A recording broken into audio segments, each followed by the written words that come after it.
வண்டலூர் அருகே கொளப்பாக்கத்தில் ஊஞ்சல் தயாரிக்கும் மரக்கம்பெனியில் தீ விபத்து. கொழுந்துவிட்டு எரிந்ததால் சுற்றுவட்டாரத்தில் புகை மூட்டம். வண்டலூர் அடுத்த கொளப்பாக்கத்தில் ஊஞ்சல் தயாரிக்கும் மரக்கம்பெனி ஓராண்டுக்கு முன்பே செயல்படாமல் மூடப்பட்டது. இந்த நிலையில் 9 மணியளவில் அந்த மரக்கம்பெனியில் தீப்பற்றி எரிந்தது.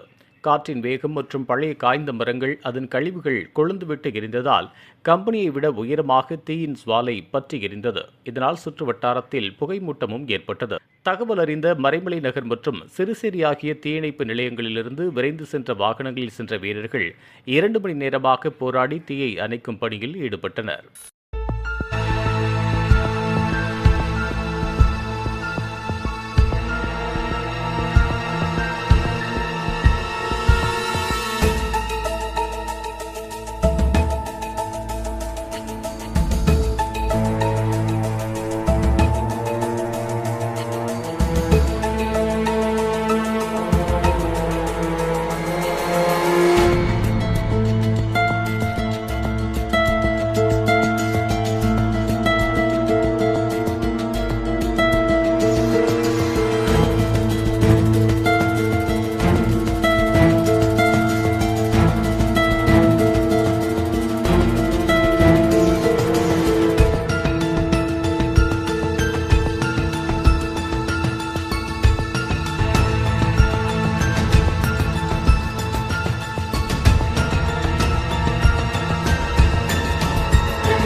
இதுபோன்ற உள்ளூர் செய்திகள், மாநில செய்திகள் மற்றும் பயனுள்ள தகவல்களை உடனுக்குடன் தெரிந்து கொள்ள GST ஆன்லைன் மீடியாவை இலவசமாக சப்ஸ்கிரைப் செய்து கொள்ளுங்கள்.